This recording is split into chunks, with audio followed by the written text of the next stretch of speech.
whether they live in a city that's exciting like New York City or, Chicago or Los Angeles, I don't know wherever they've chosen to live, it doesn't matter anymore because they've been working all day and they're tired and they just want to sit at home and watch something at home. I don't think that's laziness. I think it's a form of immiseration.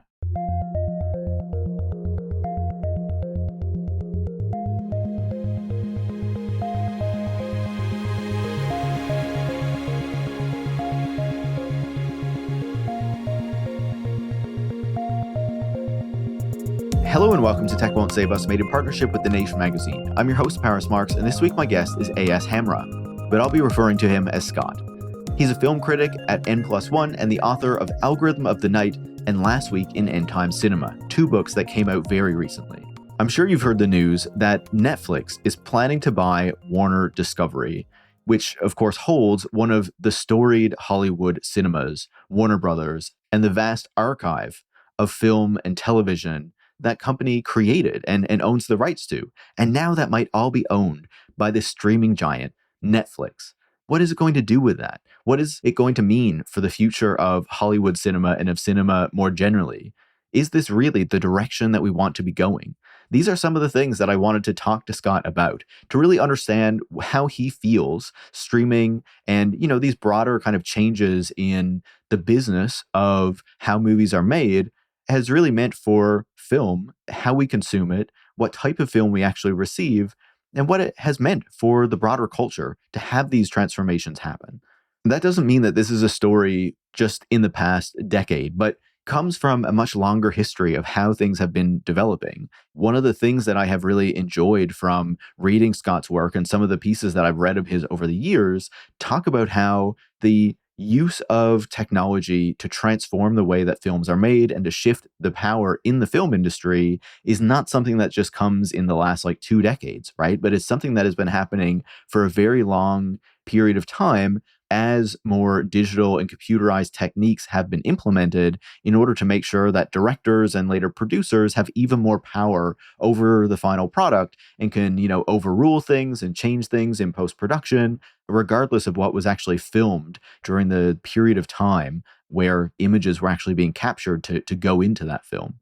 And now, as we have these streaming giants like Netflix controlling more and more of what film is, that is meaning, the use of more and more AI tools and generative AI tools in particular, the changing of the type of content, I guess, if we even want to call it that is made, that, is really oriented not toward making something that is going to challenge you or making good art, but what is going to keep you engaged? What is going to keep you watching? Even potentially as you're looking at your phone while you're supposedly watching this thing that is on your bigger screen. And what is that going to mean for the way that we transform the way that, this type of media and culture is made? And I think that has a load of detrimental impacts. And Scott has so much more to say about this in this conversation. I was really happy to talk to him and to get his perspective as someone who has been paying such close attention to film, as a critic for such a long period of time and has so much more insight into any of this than I ever will.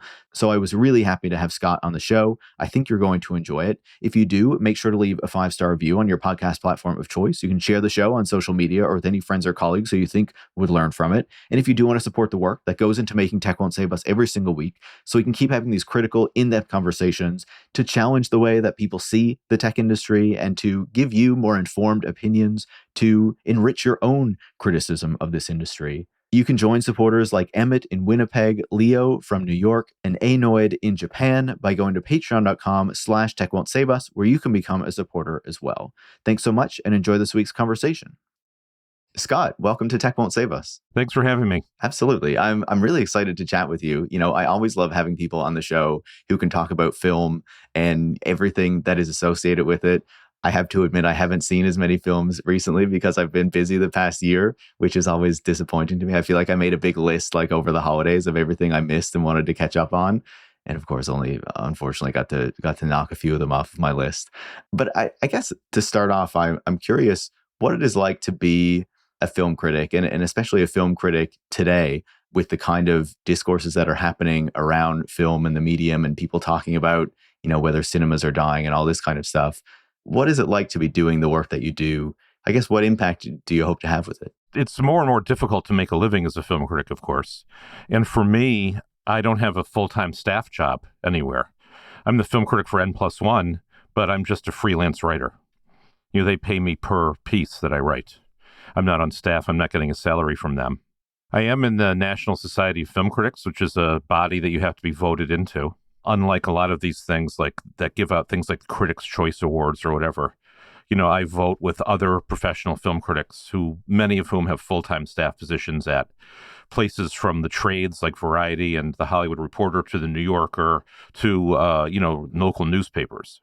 There's a great difference between people like me who are freelance and people who maybe are on the staff of New York Magazine or something getting a salary to be a film critic. And also, I moved out of New York City not that long ago, so I'm living in the woods now, basically. So I don't get to go to as many press screenings and things like that. I mean, I've always preferred to see movies with a paying audience after they are released instead of before they're released. I don't feel a lot of pressure to be able to write about a film before it comes out, which is a pressure that people with staff jobs face. I think it's bad for film criticism and for the cinema in a way to force everyone to opine about films as they're released. That's not the case with books and other forms of art, but in filmmaking, especially in Hollywood studio cinema, it's very important that these reviews come out the day the film comes out. I don't feel any of that pressure. But as a result of all that, I make far less money as a writer. And, of course, it's getting harder to survive as a writer. And the way prices are going up, especially rent and food, And my goal, it's hard to say what my goal is as a film critic. The kind of writing I want to do is film criticism. So some people want to be fiction writers. Some people want to write about, their lives. This is just the form of writing that attracted me the most as a writer. It's a compulsion in some ways. So there's a psychological element to it that I try to not examine in a way. I completely understand that. Yeah, it completely resonates. And it's interesting you say about like the pay of being a writer today. I think there's a lot of people who are writers who can empathize with that. And it just brought to mind, I was reading this book about the history of Condé Nast last year, and some of like the rates that they used to pay, that the magazines used to pay, like back in the heyday of it all, was just like mind-boggling to see how it used to work. Well, today, as a freelance writer, oftentimes I'm asked to write things for the same amount of pay that people in the 1920s were getting, speaking of Condé Nast. So oftentimes I'm asked to write things for 10 or 20 cents a word. Now, I mostly say no to those things, but I do say yes to them sometimes, for various reasons. Maybe it's about something I'm very interested in, or I like the editor or something like that. But I believe if you're going to be a writer and a film critic, you should do it professionally. By that, I mean you should get paid. I don't write on Letterboxd or anything like that. It's interesting to hear how you approach the work that you do, right? Because for me, at least, I think it's important to have people like yourself who can actually look at something that is such an important part of the culture that shapes so many of the discussions that we have, even though we've had these debates about what the future of film is going to look like. And I'm sure that they have been happening since the beginning of film itself. But this medium still does have such an impact on, I feel like the way that people see the world, the way that people understand the world, understanding different people. And there's often a lot more to it than what maybe the average viewer often takes away from it. And so, I find the stuff that you do, the work that other film critics do, very, very valuable in that way. Well, in past decades, there was more of an approach that linked televisual culture to society. And although film criticism and criticism of television and other media has become very pedantic or didactic maybe, or very concerned with social issues, it has also lost a certain kind of analysis that I associate more with maybe the 1980s to 1970s. That kind of got absorbed into academia and isn't read by most people now. But I think that, especially in the 21st century, we've seen the way that movies and television have affected, the Trump administration, for instance. Trump comes from reality television. Secretary of War now, Pete Hegseth, comes from television. The bleed between politics and television is more pronounced than it's ever been. And I do think that if there had been more real analysis instead of just fandom of reality television, people might be a little smarter now in some ways. Not that I think it's my job to educate people, but I don't know if you read the piece I wrote on reality television that's an algorithm of the night. It's called Time to Face Reality. That kind of is about this. Because I used to work in television as a semiotic brand analyst for many years. And I had to watch every new TV show during that period that I did that. And I had to meet with a lot of television executives all the time. So I really began to understand the relationship between the CEO class and reality as we experience it. My job was to kind of study audiences and meaning in the products that were put onto network television, cable television. But as I had that job for longer and longer, I realized that the people we should be studying were not the viewers or the fans, but the CEOs themselves, who often didn't watch their shows, who often had very strange ideas about how the world should work, and who were determining what everyone saw without having any kind of reflection on what they were doing. Besides, at that time, looking at Nielsen ratings, which don't really matter that much anymore because of streaming. Of course, even as you say that, like it brings to mind a lot of the discussions that we have in the tech side of things as well, right? And being focused on the CEOs and what they think of the world and what they're doing because of the way that they can exert their power through all of these products that we use and depend on and things like that. So it doesn't surprise me that in the television space, that would be a really important part of shaping what the general public consumes and then the way that they see the world as a result of that, I guess. Right. And a lot of people who are CEOs of television networks and film studios now don't necessarily come from the world of televisual culture or from the world of loving movies, even, or loving television. One guy was the former CEO of Coca-Cola. He was also the former CEO of a basketball team. This kind of Baudrillardian ball of content is created from these people. And that extends to every kind of media, whether it's film, television, sports, news. Everything that we consume televisually is now created and determined by this class of person. How do you see that evolving with like the shift to streaming as well? Because obviously we have this moment way back where film, you would need to kind of go to the cinema to see a film. Eventually, you get the television, you can see films at home, on a very small screen in the way it was presented at the time. But of course, then you have the development of television as you're talking about. And then of course, now you have the shift over to streaming where it feels like the incentives are shifted. I don't know, it feels to me like you have even more of kind of what you're talking about, where you have these executives being focused on having enough content to keep people engaged, being like kind of the, most important thing to the business, I guess. Well, the most important thing to their business is subscriber numbers, not necessarily the amount of content that they create. In fact, I think there's going to be less and less content created by them. The main issue that I see in this kind of consolidation, because all they care about is consolidation, is the way that they've pushed out other forms of cinema. Throughout the 90s and into the 21st century, independent cinema and foreign cinema was very important in U.S. cinematic culture. That's become, over the last couple of decades, that's become less true for the average viewer. I actually think it's made kind of a comeback in recent years. We see movies like The Secret Agent kind of dominating talk at the Academy Awards, the way that Parasite did in 2019, right before the pandemic. I do think other kinds of filmmaking are coming to the fore again now. But during the pandemic and during the streaming era that was parallel to that, people were stuck at home and became kind of obsessed with watching things at home. And this really helped out places like Netflix. And now Netflix is trying to consolidate the industry in a way that's going to be very harmful to filmmaking in this country or filmmaking in Hollywood. And it's important to understand that there's a difference between Hollywood filmmaking and the cinema in general. These are two different things. And Hollywood is a form of cinema.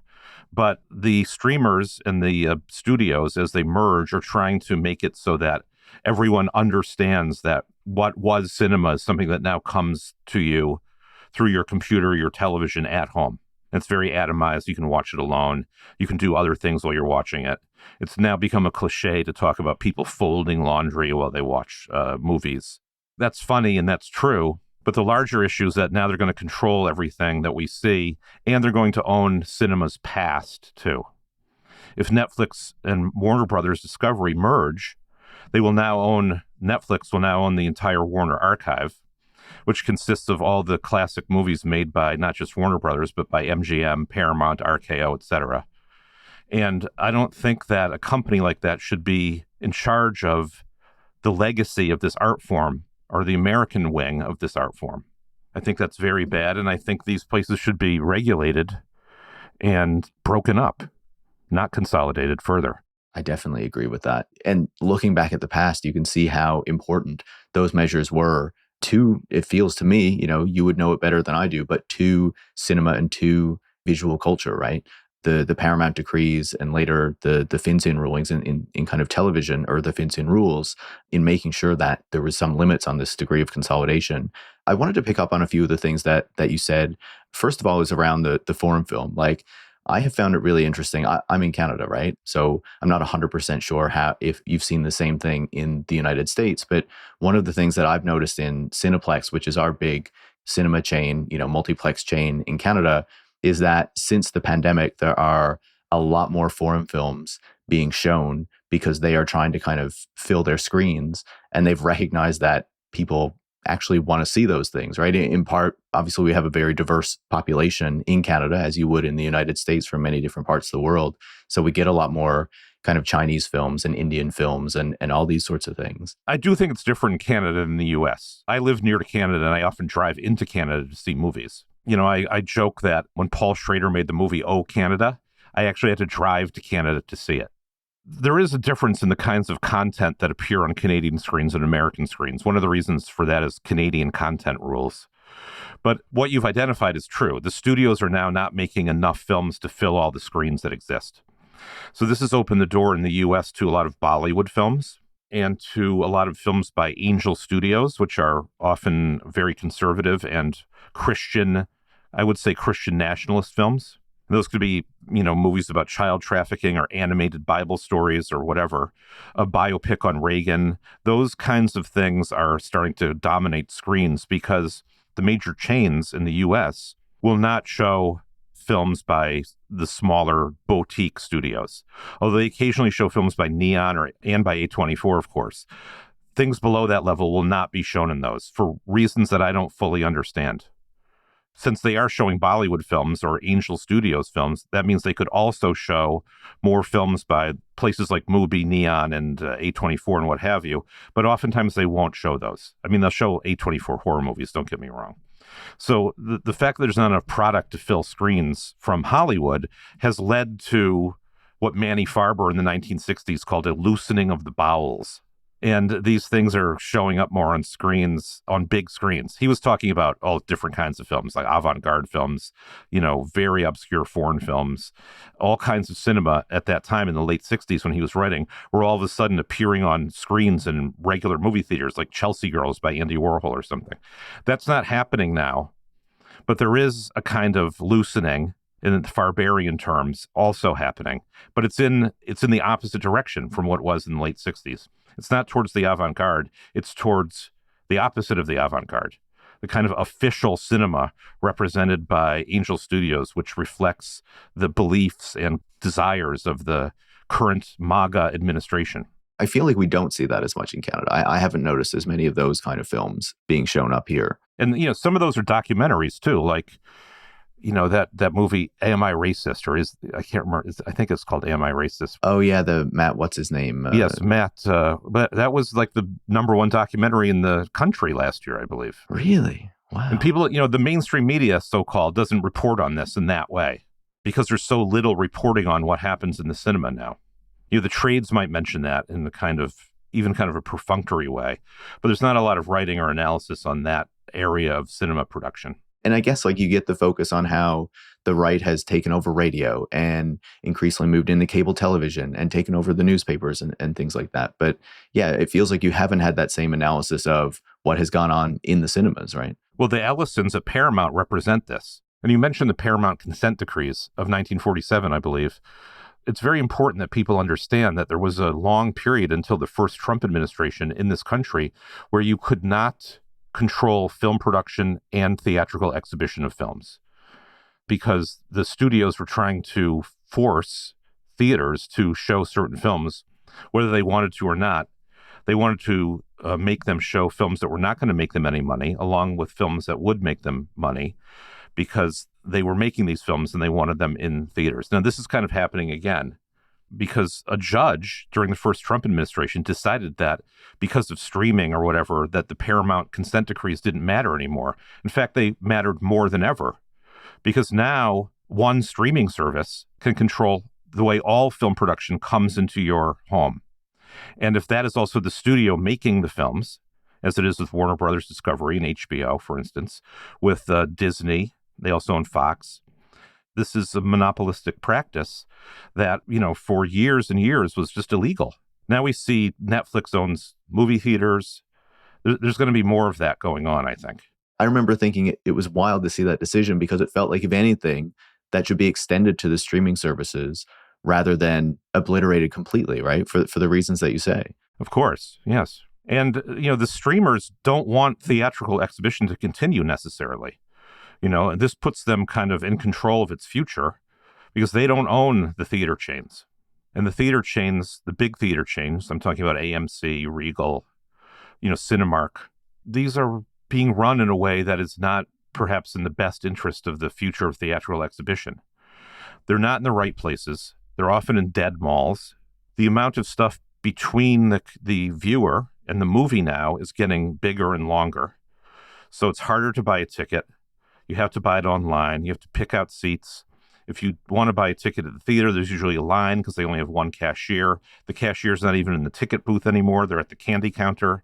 Then you get into the movie and there's a half an hour of ads for television shows.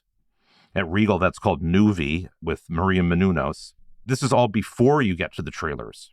So the show times are inaccurate in most movie theaters. If I go to a movie in a big Regal cinema where I live now, the showtime is a half an hour after they advertise it. Fortunately, that's not true in New York City. I think there would be riots if that was the case in New York City. But most of the country, it's like that.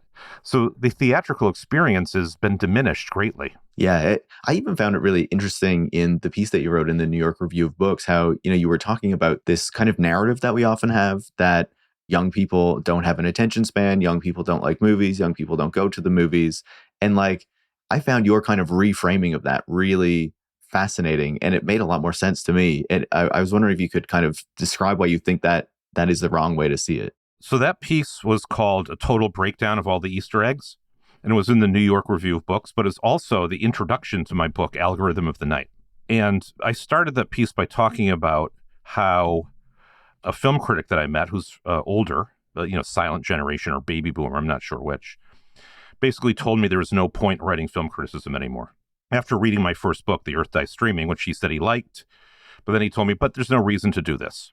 And, then I, in the piece, compared that to the way that so many baby boomers now are so adamant in insisting that no one goes to the movies anymore. And I quoted Bill Maher's interview with Woody Allen on this. He was basically yelling in Woody Allen's face that there's no point in making movies for the movie screen anymore.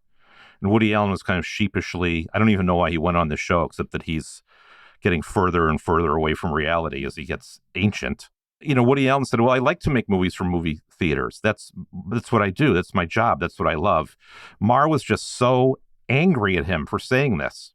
And in my own life, I've experienced this with people in my own generation and with baby boomers who, as soon as, even if you say, well, I just saw a movie, I went to see one battle after another or something, they will immediately say, well, Scott, nobody goes to movies anymore. It's like a reflex that people have developed. And it's kind of a certain class of people. They're talking about themselves, but they apply it to everyone. The fact is, as we've seen, attendance by millennials and younger has increased 25% in the last year or so. Now, a lot of that might be people going to see the Minecraft movie or something like that, but it is increasing. Something like Letterboxd, where the average age is about 20, I think, has supposedly 17 million users. So this all speaks to a world in which many people want to go to the movies. Many millions of people want to go to the movies, but for various reasons they can't. They watch them on their computer, they BitTorrent them, they do various things to get around going to movie theaters. And the gerontocracy, essentially, that consists of the baby boomers and silent generation people, are insisting to them that no one does this thing that they like to do and want to do. And it's very self-interested to do that because these are the people that control the media. Even if it's not someone who works in media saying this, obviously, that's not what I mean. And they have a vested interest in making it so that half of the world population can't go to the movies. That's what a big part of that piece was about. I thought it was really insightful. And, you hit the nail on the head with it, right? I think it made a lot of sense to me. And I was even thinking back to like when I was younger. Obviously, it was pre-streaming, but we could still watch a lot of stuff at home. Obviously, not as soon as it came out or anything. But even then, it was like, one, you had to think about the money to go to the movies.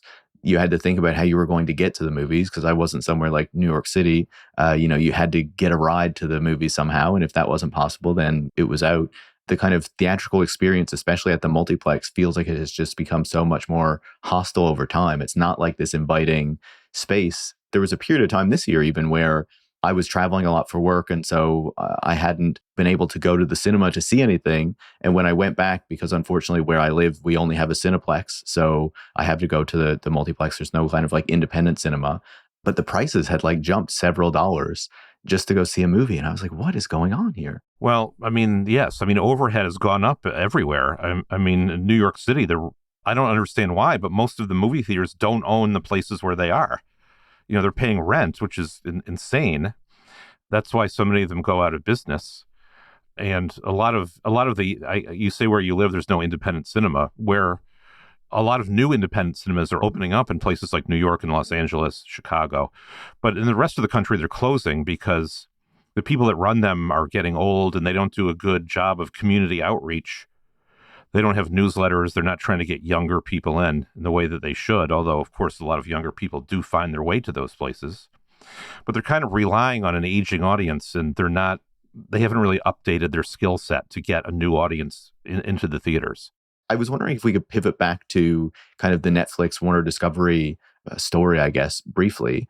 If Netflix is able to buy Warner Discovery, as you were saying before, this original film studio that has such a legacy, but also has such an archive of films that it kind of controls, what do you think the broader effects of that would be? We've already seen Disney capture Fox and consolidate in that way. We've seen other consolidation happening within the industry, but it really feels like this would be a major step in a direction that we don't want to go in. I just don't want Netflix to own Warner Brothers. I just think it will be very bad for the cinema. Warner Brothers is perhaps the greatest film studio that's ever existed in America.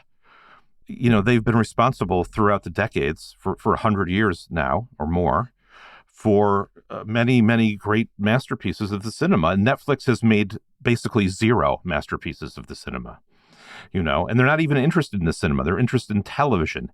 Netflix is a television brand. So when Netflix makes films that are good, be it The Irishman, Roma, May, December by Todd Haynes, Nouvelle Vague by Richard Linklater is a Netflix film, they are not interested in exploiting these things theatrically. The Knives Out films are another example. They will maybe play them for a week or two in non-Regal cinemas. They don't play them long enough. They're not interested in promoting them as things that are in the cinemas. I remember when Frankenstein came out recently, I really wanted to see that one in the cinema, but I was busy in like the week that they were showing it or whatever. And I was really disappointed. Yes. And so filmmakers like Linklater and Guillermo del Toro have made these deals with Netflix in order to make films. Martin Scorsese was very canny in the way that he got Netflix to pay for a very expensive movie, which I think was a great movie, The Irishman, and then did the same thing with Apple TV. He got them to pay for Killers of the Flower Moon. This was at a time when the Hollywood studios weren't going to finance those alone.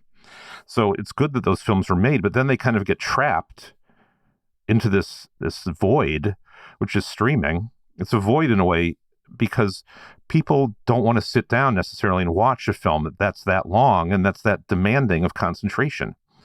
So Criterion Collection will put some of these films out, Killers of the Flower Moon is coming out through Criterion, and they put out Power of the Dog, the Jane Campion film that Netflix did, which is great. But, ultimately Netflix is just doing this stuff for prestige because they want to win Oscars. And they know that their catalog is not compelling to people. No one's going back to see what films Netflix made in, 2016, really. Whereas when you have the Warner Archive, people are going back to look at films you made in 1936 or whatever year. And I believe already, like, if I remember the stats correctly, a lot of the most popular stuff on Netflix is non-Netflix stuff that they have licensed from the studios, right? Well, it's like Friends, stuff like that. On the TV side, but even like the movies, I think it's definitely not Netflix movies, right? No. And Warner Brothers Discovery has done a very poor job of shepherding their back catalog. They have this great brand in Turner Classic Movies, which during the cable television years was a staple of so many people's lives. But now it's very hard to find. You can't watch it separately. You have to have HBO Max to watch it. It's confusing as to how you even see Turner Classic Movies in a lot of ways. You have to be very diehard to go through all that. And they've under budgeted what used to be a television network so much. It was never really properly budgeted. It was just like four guys or something running that thing with Robert Osborne as the host, and then now Ben Mankiewicz. But they've never really given it the kind of care and attention it needs, and they certainly haven't done that since Zaslav took over. His salary is far larger than the entire budget of Turner Classic Movies. It's ridiculous. Yeah. And even if you look at like the amount of money he's trying to pull out of this deal too, like you can see the main reason he wants to do it is try to get his big payday, right? Like this is what motivates this man. As you were saying before, this is not an executive who cares about cinema necessarily. This is a guy who wants to make money, right? He wants to make money, but his main goal in life is consolidating the industry in order to make that money. There's other ways to make money besides ruining studios and consolidating the industry. And there have been ways to make money in filmmaking in the past before the streaming era. So, Zaslav wants to make money a certain way. And that way is not by producing films necessarily. Although, again, he's very concerned in some ways with making sure that Warner Brothers does make films that are prestige films that will get Oscar nominations and so on. One Battle After Another is an example of that. And many people saw Zaslav sitting at the One Battle After Another table during the Golden Globes, which is kind of a fake award show. But there he was. And industry wags, I guess you would call them, pointed out that no one thanked him in any of their speeches when One Battle After Another won awards during the Golden Globes, even though he was sitting right there. Yeah, good. At least he gets that kind of snub. Yeah, so it's very unclear what kind of films people like David Zaslav want to make. Now, the Ellisons at Paramount have basically gone all in on IP and franchise films. They've essentially declared that Paramount is in the business of only making those kinds of films. So whether it's better if Paramount buys Warner Brothers or Netflix does, who knows? I kind of think Paramount is better, but the Ellisons are such freaks. Exactly. You'd really prefer it just not to happen at all. And yes, yeah. I was interested as well, because you were saying earlier about, the archive that Warner Brothers has, right? And one of the things that is certainly sustained independent cinemas, but even that you see more at the multiplexes now, is them showing these older films, right? Showing films that are popular or even that just have an anniversary, so people might want to come out and see them or something like that. And I know Disney has long kind of kept guards on its film archive. And after it bought Fox, it became a lot more difficult for cinemas to get access to the Fox archive to be able to show those. Are you concerned that if Netflix takes hold of Warner Discovery, that so much of that catalog is also going to be much harder to access and to show theatrically? Well, that's already true for independent movie theaters. It's harder for them to get films from the studios now, to get prints of the films especially, to get 35 millimeter prints. Something that I mentioned in the piece that you mentioned before, which is the introduction to my book, is that when they do re-release films like Jaws or Revenge of the Sith or something that has an anniversary, an older film, it does very well at the box office. Lots of people go to it. They sell out the shows. I just saw a story. They're showing The Lord of the Rings again, I think for an anniversary or something, and it's already made 5 million in like pre-sales. So Ted Sarandos can only exist by pretending this isn't happening. The evidence doesn't support his contention that people don't like going to the movies anymore. And the studios themselves will never admit that the part of the reason people aren't going as much is because the movies aren't that good, or they're not marketing them properly, or they're not advertising them properly. Those kinds of things used to be done regionally. Now they're trying to make everything done on social media through influencers and so on. That's not the market. That's not the market. And so when movies fail that are good movies, they don't do as well as they would like them to, they often blame the critics and so on. And when movies like Zootopia 2, for instance, make tons of money, they take that as a signal that that is the only kind of film they should be making. And those kinds of films, obviously, in the future will be easy to make using AI. if everything goes according to what the people in charge of AI say about it. And their hope is that audiences will be so kind of used to this kind of kiddie family entertainment, sequels and IP content, that they won't care if it's done with no real voice actors anymore, or if it's not done with real animators anymore. It's become very expensive for Disney to make movies. And, they see this as a way to cut labor costs and bring the audience along, because the audience has been educated to like this kind of stuff already. I don't think that will work. But again, I'm not the audience for Zootopia 2. Even as you bring up AI and the kind of attempts to bring it into filmmaking that we're seeing, obviously, Netflix is one of the big pushers of this and the early adopters of saying, we are using AI in, different capacities and whatnot. But it actually brings to mind a piece of yours that I read a few years ago, where you were talking about how the implementation of some of these technologies in filmmaking over the years has worked to kind of take control away from the people making the film itself, even from the director sometimes up to the higher kind of echelons, to give these kind of executives more control over the filmmaking process and what comes out at the end. I wonder on how you reflect on how that has developed over the years and the effect that it's had on film. Well, digital cinema has given producers more power than they've ever had. And we are living through a time now in which producers and studio heads, but when I say producers in this case, I mean people that work for the studios. Producers and studio heads have more control over any given film than they've ever had in the past. In the classic era, producers like Thalberg or Selznick or Daryl Zanuck or whoever, Harry Cohn, might have had a lot of say in what films got made, but when it came down to shooting the film and cutting the film, they were often not involved in that process because there was only a certain amount of film that was shot. There's famous stories where producers completely ruined movies, like The Magnificent Ambersons. But that generally is not the case, because whether the films are good or bad, they could not mess with them as much as they can now. So someone like John Ford or Alfred Hitchcock, they were known for shooting as little film as possible, so that the producers could not then mess with it by cutting it in a way that used angles that they didn't like, by having scenes that they didn't think were important to the film, and so on. Now, when an entity like Netflix produces a film, they just shoot tons and tons of stuff so that it can all be manipulated in post, which is why films like superhero films, especially Marvel superhero films I'm thinking of specifically, look so bad. It's just bunches of people in the middle of the frame. They look so muddy. They look like Anselm Kiefer paintings to me sometimes. This has really changed the nature of film production. I happened to see a couple of episodes of Stranger Things during this last season of it. That's exactly what they look like. They're just groups of people sitting around in the center of the frame or standing around the center of the frame talking.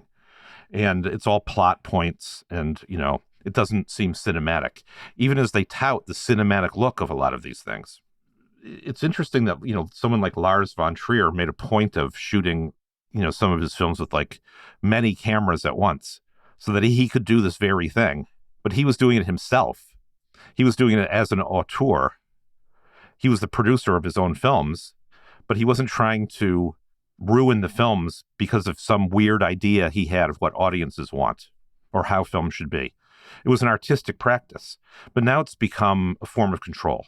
And more we see, like I was talking about before, how, streaming television and cinema has become a form of control of artists, craftspeople, people that they're trying to eliminate from the process. And then the audience gets what they get, and there's no competition. So what they get is what there is. This is the goal of this industry now. And I feel like so often, whether it is in the broader tech industry that we talk about on the show, or even if you look at the way that technology has been deployed, digital technology in particular, in the film industry, there's often talk about how, these new technologies are going to allow freedom and flexibility and improve things for the viewer and make things, more easy and affordable and all these sorts of things. And then you look on the flip side of it, and actually, as you're saying, it's more control.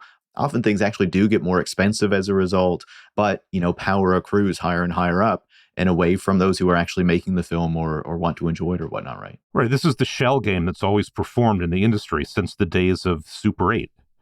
Now you could make a film, in 16 millimeter, say, and it's a professional film and it can be shown in theaters. Well, that was true for a certain amount of years in the 50s and 60s.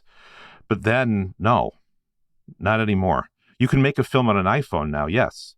And there are people that do interesting work in that way. But those films are not getting shown in any of these kinds of places that are controlled by the streamers or by theatrical exhibitors.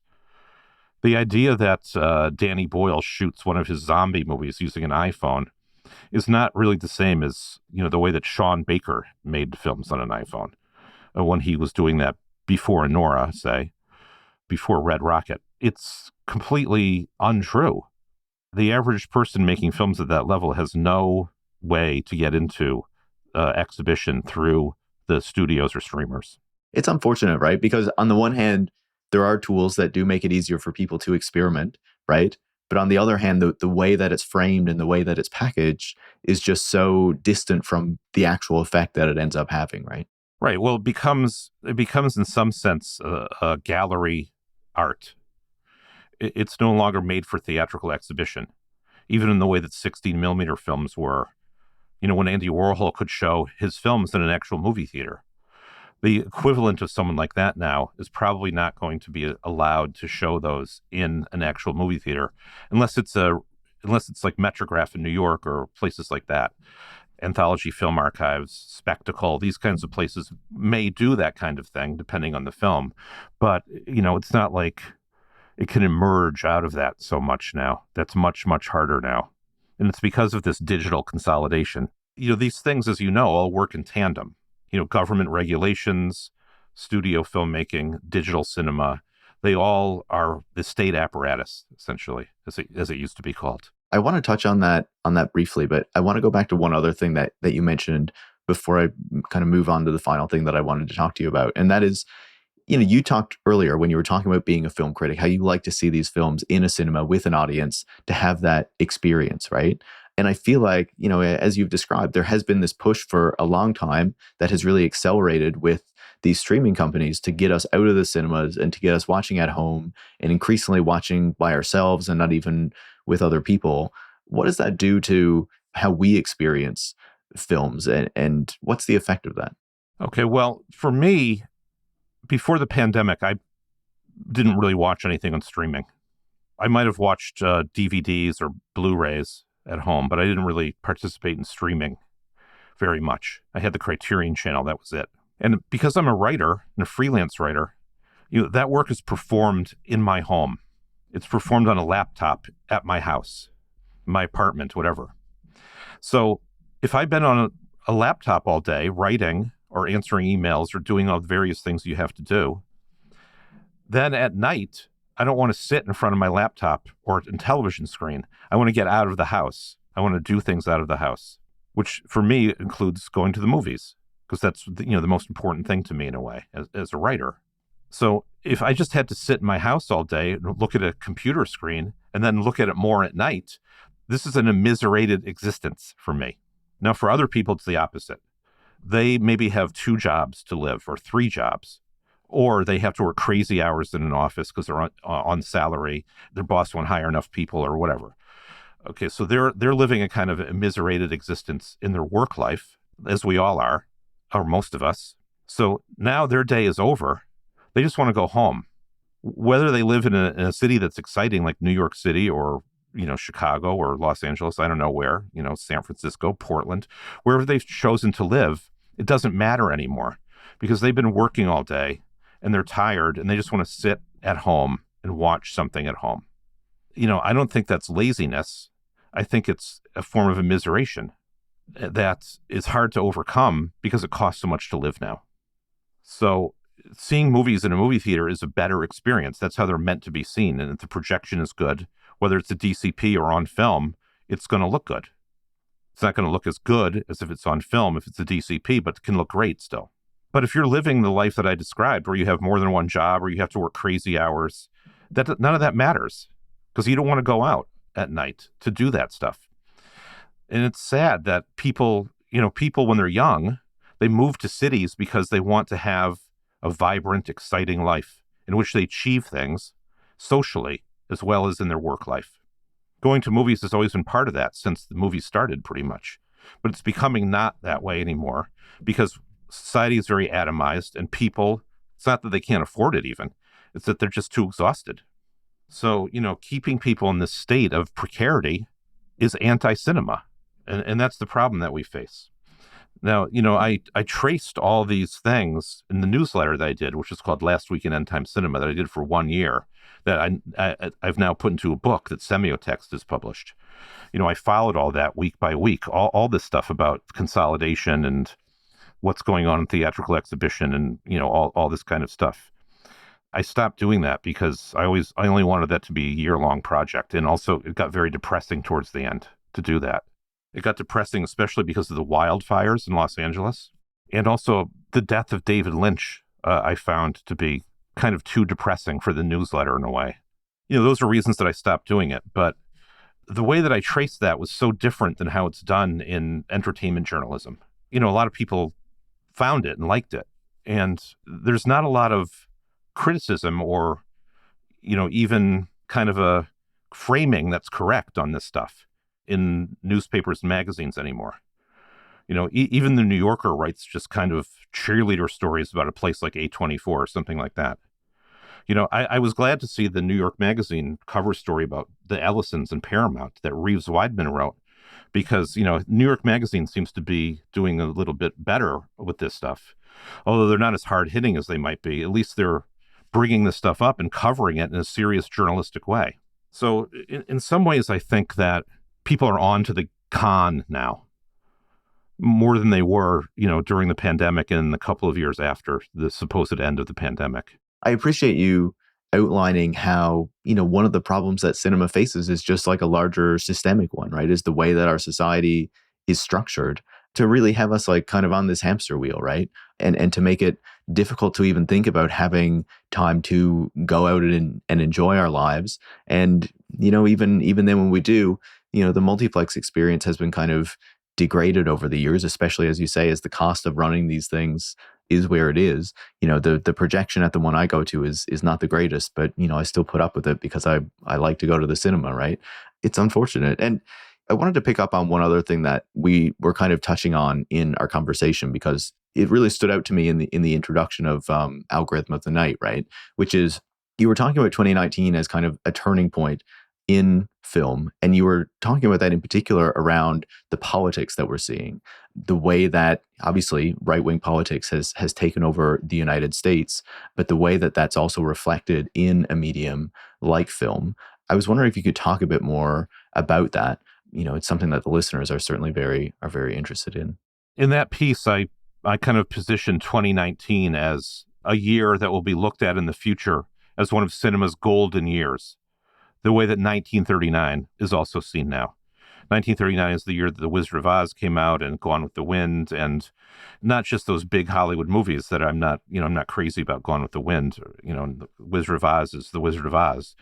But all the other films that came out that year, the John Ford films, The Rules of the Game by Jean Renoir, Mizoguchi films in Japan, everything that was going on in cinema at that time was interesting and vibrant. Only Angels Have Wings by Howard Hawks came out that year. There are a lot of good films came out that year besides the most famous ones. And it's seen as this kind of high watermark of a certain kind of classical filmmaking in America and Hollywood. I think that 2019, the year before the pandemic, is also kind of emerging as that kind of a year. Although I recall certain film critics in 2019 saying it was not a good year for films. That was the year that, Parasite came out, The Irishman, Once Upon a Time in Hollywood, Uncut Gems, Little Women, and Joanna Hogg's film that year, The Souvenir, came out in the U.S. Ash's Purest White by Ji Jong-kook came out that year. The tide was changing in 2019 towards auteur cinema again. Barry Jenkins, Greta Gerwig, famously. And then the pandemic came. Even as not 2019, the Avengers Endgame was the movie that's made the most money in the history of cinema. That came out that year. That was a peak and a kind of the beginning of a decline for a certain kind of franchise or IP cinema. The Marvel Studios version of cinema. Counter to that, you had Uncut Gems. You had The Irishman. You had Once Upon a Time in Hollywood. You had these smaller films by people like Joanna Hogg. And then the pandemic came and washed all that away. The streamers were already positioning themselves to do this in 2019, but they didn't really know how yet until people got trapped at home. So now we can look back at that year as a certain kind of high watermark in the same way that 1939 was. And it seems like a very long time ago now to me in some ways. And I think for young people, especially, it seems like a long time ago. There's always this fight in the cinema between, these two forces, the forces of consolidation and control versus, making films that people actually want to see because they're made by someone who's thinking about what they're doing. And I think this year we've kind of returned to that a little bit. Marty Supreme is like that. Even though it's a higher budgeted kind of thing than other films that the Safdies have made, I think a lot of the good films this year were like that. And not all of them were seen as much as they should have been. In 2019, this narrative hadn't yet come to the fore about, this film didn't make enough money to justify its existence. It's never going to make back its P and A. The audience today is supposed to know about all this stuff that does not matter to seeing the film or whether the film is good or bad. For some reason, the industry has convinced the average person on social media to become involved in whether a studio is going to make a profit on any given item that it releases. That's got nothing to do with anything. Some of the best films in the history of cinema made no money when they came out, were reviled when they came out. I was thinking about Jean Vigo's film L'Atalante from 1934, which was released in a cut version, only played for a week or two, made no money, got bad reviews. And, now it's arguably the best film made in the 1930s. So the consciousness of that possibility is being erased by things like Penske Media, who are constantly trying to get us involved in whether any given film made enough money to justify its existence somehow. And Penske, which owns the big trades, right? Yes, they own Hollywood Reporter, Variety, IndieWire, Deadline, it's the Golden Globe, South by Southwest, etc. This is not the business of the audience. The audience is supposed to go and see a movie and decide for themselves whether they like it or not sit around going, well, my neighbors didn't go to see it. The whole point of cinema is to be counter to your neighbors in some ways within the confines of a mass medium. That's been lost somewhat. Well, I think it came back a little this year. Do you see the political moment being reflected in the rise of right-wing politics being reflected in cinema, or do you feel like that's coming? I mean, it's already here. I mean, Eddington was an example of that, whether people liked it or disliked it. A lot of people hated it. I liked it. I saw it late in its run, and I was primed to dislike it, and then I was shocked by it. One battle after another is like this. They're kind of two sides of the same coin. One is happier and more optimistic in some ways. The other is very negative. But in general, I think this kind of analysis is penetrating film drama now, yeah.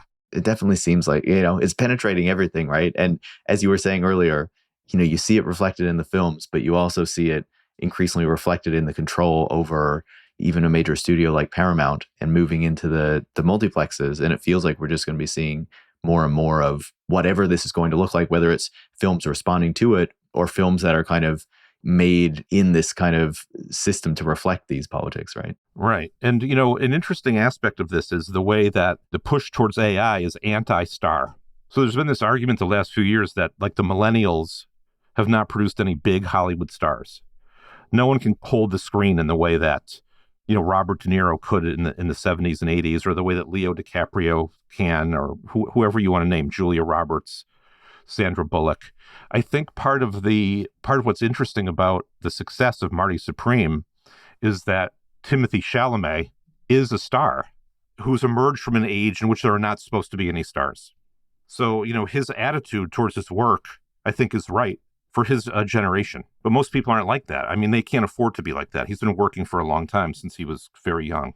So, it's interesting that these things come back despite what the industry wants or what the trades working with the industry predict. No, I think that's a really good point. I would obviously highly recommend that people check out your two new books coming out back to back, Algorithm of the Night and Last Week in End Time Cinema, for more of those insights and of course to follow your work. Scott, it's been really great to talk to you and to get your insights on all of this. Thank you so much for taking the time to speak with me. Thank you, Paris. It's great to meet you. AS Hamrah is a film critic at N+1 and the author of Algorithm of the Night and Last Week in End Time Cinema. Tech Won't Save Us is made in partnership with The Nation magazine and is hosted by me, Paris Marx. Production is by Kyla Hewson.